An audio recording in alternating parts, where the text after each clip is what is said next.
Love it. Absolutely love it. The OGs for your emojis. By sheer regular season records, Pelicans beating the Suns in Phoenix, one of the biggest upsets in postseason history? What? And New Orleans pulled away late. Oh, Bob, you take umbrage with that? We'll talk about that in a second. The Brandon Ingram eruption, 37-11-9. But now, the news of the day, Phoenix has to contend with Devin Booker's hamstring. Woj reporting today, Booker unlikely for games 3 and 4 in New Orleans. Bob Ryan, I'll start with you. On Booker's health, did that just change things for the presumptive favorite Phoenix Suns? Well, of course it changes things. It changes. He's a borderline superstar. He's reached near the top of his profession. He's the best player on the team. Mm-hmm. However, they were 8-6 this year without him, and I don't have to know though who they played, when they played them, what the other team's situation was when they played them. But they're not helpless any more than they were helpless when they didn't have Chris Paul. But they're diminished. How can that? That's an easy answer. Of course they're diminished without Devin Booker. Can they still win the game in this series? Yes. There's a limitation to what they can achieve without him, however. Kevin Blackistone, news of the day. Devin Booker unlikely to play games 3 and 4. What does this do to the Suns? And maybe this matchup or the rest of the conference, at least? Yeah, I mean, all of a sudden it makes it really interesting because, like Bob said, I mean, obviously this guy, I call him a superstar. I don't think he's borderline superstar. He is a superstar in this league. He's probably my favorite player to watch right now. I mean, there's no fiddle and diddle to his game. He's right in your face. He's scoring points, 31 in 25 minutes. I mean, he was en route to a 62-point game, right? So this obviously changes things. But like Bob, I do believe the Suns' best record going still have plenty in the tank to take care of the Pels, but it's just going to be a little bit more interesting. Israel Gutierrez. Well, no, what's interesting is, okay, so now we're projecting about playing without him. They lost in a game where they got 31 points in 25 minutes from him. So if this would have been a game where he wasn't injured, just call it foul trouble. You got a Devin Booker game. You got 31 points and you still lost. So this is something that's to be concerning for the Suns. Yes, you've got that front court of Brandon Ingram, Herb Jones, and Jonas Valanciunas. That's a lot of arms, okay? And Brandon Ingram, before every game, Larry Nance Jr. tells him he's the best player on the floor. And almost every game, that might just be true. He has an unstoppable, unreachable jumper sometimes. And sometimes when he's on, you just got to hope that he misses. And so, yes, without Devin Booker now to start a game 3 and 4, absolutely it should be concerning for the Suns here. Woody Page, you equally concerned that Phoenix is in trouble right now if Booker can't go for a few games? They're not in trouble, I think, of winning this series, but they're in trouble in the playoffs. This is a team that's got to go up against much better teams once they get past the Pelicans, and I'm sure they will at some point. I think he'll be back. If you remember correctly, last year he kept it a secret when he had a hamstring. It was the other hamstring that he was bothered by earlier this year and last year. So I think that was the greatest upset by the Pelicans since they beat the Mavs in 2008, Bob Ryan. And guess who the guard was at that time? A guy named Chris Paul. What happened to him? Where did he end up? Yeah, so Chris Paul is going to take over much more of the brunt of the offense, and he didn't really do it until the fourth quarter last night. We saw Booker about to go for 50 points before he had to go out of the game because of the problem. So, yes, it is going to affect them, and I think Pelicans got enough confidence out of that game that when they do go home, they're going to at least grab one of those games. It's not going to be a four-game set now. It's going to last 5 or 6 games at least. Just to play the other side of this, the NBA playoffs do take a few months. So Booker being unlikely for maybe 2 games here, there is time for him to get back. I'm surprised, Israel, you saw as much concern in this, especially in this matchup. You don't like the way they match up in the world? Look at the stat sheet. Look at Brandon Ingram and C.J. McCollum. Those are 2 near huge triple doubles. Those are superstar types of numbers. And if they can keep going like that at home, that's going to give any team problem. And you're talking about a Suns team without their best scorer. So yeah, I can see it being. I'm talking about a Suns team that everyone on this panel told me they were the Western Conference favorites, and some took the Suns over the field just 2 weeks ago. They've won games this season without Paul. They've won games this season without Devin Booker.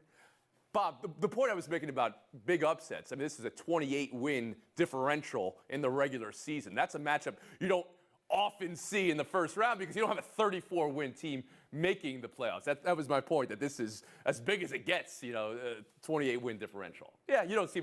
Yeah, maybe you're right here. But I'd like to gin it up a little bit while I'm talking. We'll move on. Jimmy Butler, 45 last night for the Heat. Let's talk about that.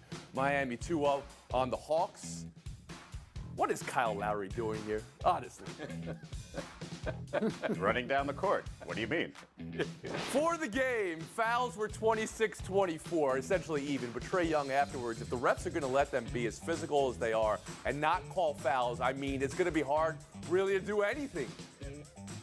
Young had 10 turnovers in this game. Israel, is it the physical play, or is it Young turning it over and struggling as much as he has through these two games against Miami's defense? Well, those play hand in hand there. And yes, as Reggie Miller loves to say in every first-round game, welcome to the playoffs. This is a lot more physical. It's going to be that way, especially when you're talking about a team that's headlined by Kyle Lowry, Jimmy Butler, and Bam Adebayo. Now, the response can't be, hey, I'm going to trip you, Kyle Lowry, so that everybody can see, and you don't look like you're responding very well. The response has to be put your head down and try to get to the free throw line somehow, some way, but complaining about it doesn't really help you. This was a superstar game from Jimmy Butler. There was nothing that looked smooth about that Heat offense until the ball went through the basket for Jimmy, and that's the type of player he is. Sometimes he can do this. Sometimes he doesn't have to give you that type of shooting performance and can still have that type of impact. But yesterday he had it all going. So the tough defense and with him putting over the top didn't seem like. But you take umbrage with Trae Young even saying this. So what's worse, Trae Young saying this, or Kyle Lowry running down the court, as you say, just simply minding his own business the way he did?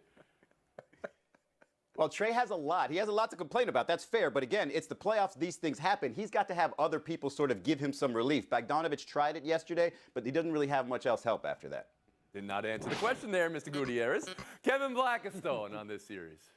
Well, I think the big thing is the defense that the Heat are putting on the Hawks, especially early on. I mean, they've had to play catch up in the first few minutes of each game, and then getting in foul trouble before the half, and DeAndre Hunter getting in foul trouble in the third quarter. So they got to clean that up. But they got home cooking coming, right? I mean, at home, Trae Young is going to be even more explosive. Hadn't been real explosive in this series so far, but at home, here's a guy who averages 30 at home, shoots 91% from the free throw line, 48% from the field, 41% from the three-point line. So he's going to be feeling a lot more comfortable, and I think putting a lot more pressure on the Heat defense. Bob Ryan, when you watch this series, you see it as Miami being overly physical and getting away with it, or you just see it as Miami being defensively that much better and shutting down Trae Young? Thus far, I would lean toward the latter. I'm not going to go overboard on the physicality thing. It's not the only reason that Trae Young went 1 for 12 in that first game. I just think that the Heat are in an enviable position. Why? Because though they are they're the top seed in the conference, most people's focus is on Milwaukee, on Boston, on Philadelphia. They're not getting their due. Okay. And they love this. They love this. And this is a deep team. This is a team. They have a guy in the team, for example, who had 8 threes the other day, and by the way, last night played 7 minutes. Because they can afford to do stuff like this. And not many teams can have any individuals like that. And this is who they are, and the attention must always be paid to the Miami Heat. And Woody Page. Well, I'm not ready to declare it over because of what happened in the game. As Kevin pointed out, the Hawks at home are 20-3 over the last 3 months. And ice-cold Trae is going to turn hot, I think, in Atlanta because he's overplaying. I think he's not staying within himself. He's 1 of 15 in the series when he's contested on three-pointers. The man has to go more to the basket. He has to rely more on getting the ball off to the guys that are wide open when he is being double-teamed, and he's not doing that. I think he's trying to overplay in the first 2 games of the series, but I think that Atlanta's going to come back. We saw them a year ago in the playoffs. We know what they're about, what they can do, and we know what Young can do, and I know that everybody talks about the culture of Miami. The culture is tomorrow's starting pitcher. That's what culture is. It's not about. Oh, Israel wants back in to address that. Okay. Go ahead, Israel. To Bob's point about Duncan Robinson not playing, that's because a guy named Caleb Martin, who was an absolute irritant and locked Trae Young down during the regular season, got some minutes today. Trae Young, it doesn't matter who you put in front of him, PJ Tucker, Bam Adebayo, Kyle Lowry, Caleb Martin, they're all going to, Gabe Vincent, they're all going to make life miserable for him, so he's going to have to find a way to That's fight what it's. A rusher and a return man last year. You have to put together his regular season and the playoffs. He had over 2,000 yards as a rusher and a receiver. I think it's a situation of he doesn't want to be a diva, but he wants to be a receiver full time, not do all else. And if you're going to keep him as both, you better pay him a combined salary of those two types of positions. So if you're his agent, you go in there, you say, I want to be paid as the highest paid wide receiver on the team and the highest paid running back on the team. Israel Gutierrez, how about you? Yeah, the last 4 years, he's had the most yards after contact than any other player in the league. And so you take that and think, wow, like if you're going to use me as a running back and a wide receiver, I might not last as long. I've got to get my money now. He's in the last year of his rookie deal. And if you say to him, yeah, I just want to be used as a wide receiver, it's going to take some value away. But look around the league. Like, it's a passing league for a reason. It's not just the quarterbacks. The talented wide receivers have to get their money too. So you might as well start now. Reports are, San Francisco is ready to offer him money, but that's something with Samuel, and Kevin Blackiston, I'll bring you in here, is viewing the team in a different way. Yeah, I mean, you look at Debo, and he's looking at the league, and he knows how things work. He had a 1,400-yard receiving season last year, 5th best in the league. He can be a receiver and just a receiver in this league, and if he is, he's going to have probably a slightly longer career path than if he's running the ball out of the backfield. Yards after contact, that contact as a running back is a lot different than contact as a wide receiver. So this is about longevity, I think, for Debo. And Bob Ryan. Well, I look at it this way, that there's a lot of great receivers. We can argue who's the best, but there's only one, Debo Samuel. And he is unique, a unique commodity, and it can't be replaced. They ought to pay him what he's worth in this guy. Elementary, he should be proud of this, I would think, and they should. That's number one. Number two, they should reward him appropriately. There's nobody like him. I mean, this is very simple to me. Pay them. How long would be the line to try to bring in Debo Samuel this offseason after we've seen so many receivers move to Kansas City? Just lost Tyreek Hill, traded him away. Maybe bring in Debo Samuel. Yeah. Buy or sell to, a story I've been looking forward to talking to on this show all day, because I know, Bob Ryan, you've been watching Winning Time on HBO. Woody, you have Blackistone? Yep. Israel? Kareem Abdul-Jabbar writing an opinion piece that called the show a thin characterization and exploitation and boring. But it's Jerry West. I mean, this is front page news in Variety magazine. West demanding a retraction and an apology over his portrayal in the show. Said it made him look like a rageaholic, and it's an assault on his character. Bob, you cover the league during this time. You know Jerry West better than anybody here. You've watched the show, and you know it's a dramatization. Is Jerry West owed an apology? Well, yes, it's a dramatization, but too many people don't understand what that means, and too many people think this is actual fact when it is utter and complete fiction. As far as Jerry West is concerned, after watching the first episode, I said, what did Jerry West ever do to Adam McKay to have himself portrayed in such an incredibly ludicrous, embarrassing, humiliating light? And I said that he should have 3 words for Adam McKay. I've said this on many public occasions. Those 3 words are, see my lawyer, which is exactly what Jerry West has finally come around to seeing. Anybody watching this thing should not be under the slightest delusion that it's based remotely on any kind of fact. It is a repugnant, disgraceful waste of time, and I hope Jerry West prevails in this. Mm-hmm. So you believe he's owed an apology? Again, though, the disconnect here is it's a TV show, and people know it's a TV show, and it's a dramatization, and people do know that, right, Bob? No, they don't know that. That's the entire problem. Too many people don't know that. Kevin Blackistone.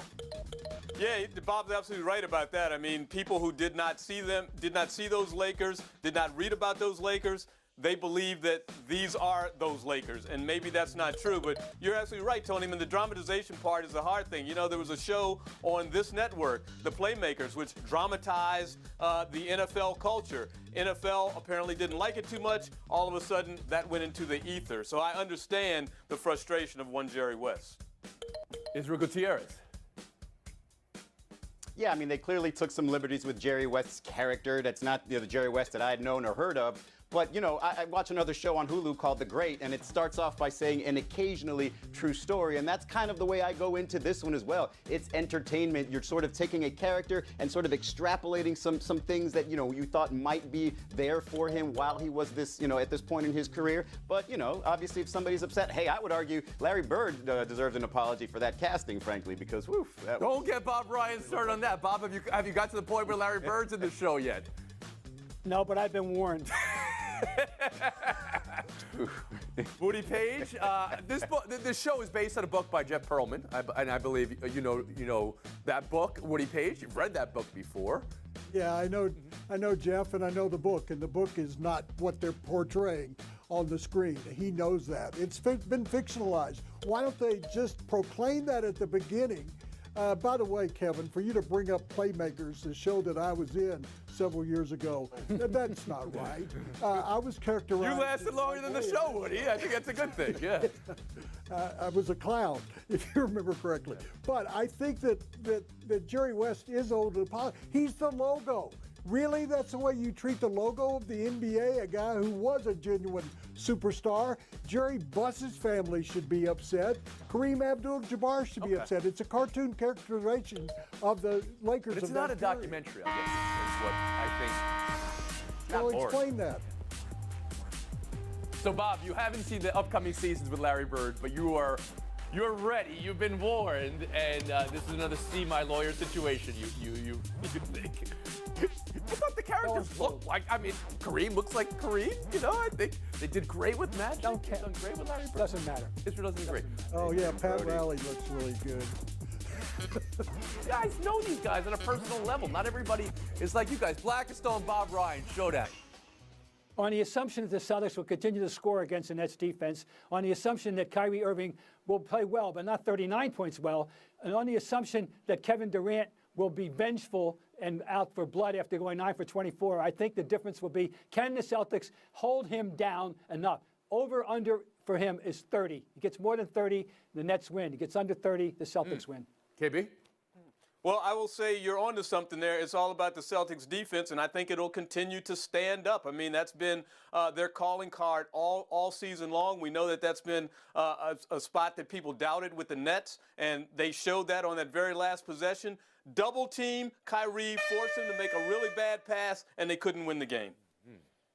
You know, I kind of like that you combine a little PTI with around the horn going over under there, Bob Ryan. We'll see how it plays out for Durant tonight. You'll get the point for the moment. Dirty as bleep. That's what Tommy Pham called this play last night. Luke Voigt into Tyler Stevenson at the plate. You know baseball's tried to legislate out the home plate collision, the physicality of it by not allowing runners to deviate from their path, catchers needing the ball to block the plate. Stevenson left the game with a concussion. You're looking at it right here. And one more thing I want to add. Tommy Pham says if Luke wants to settle it, Pham gets down really well. He'll do anything. Muay Thai, anything. Kevin, was this dirty? You know, when I heard about this, I was thinking there was spikes up. I was thinking he was bowling over the catcher. I see none of that. He actually tries to go to the inside to avoid the catcher. That's not dirty. It's clumsy. It's not dirty. Bob Ryan? I agree. I don't think it was dirty at all. It was unusual, that's for sure. I haven't seen a play like that unfold just like that at the plate. Nothing. But I think that arm was up actually, it could just incidentally, and I just don't think. So the arm went up. You do admit the arm went up, but you think it was more. The arm went up, but it wasn't with malice. Yeah. Oh, my arm's going up. In praise of Bob Ryan today. 30 seconds. In Game 1 of a 1986 playoff series, Michael Jordan scored 49 against the Celtics. Kind of piggy and hogging the ball, by the way. On Sunday, the 20th of April, 1986, he got 63 against the Celtics, totally out of the flow. It was a magnificent performance. It was his coming out party. I know it's the second year, his coming out party. And after the game, what did Larry Bird say about Michael Jordan? That was God disguised as Michael Jordan. It was from that point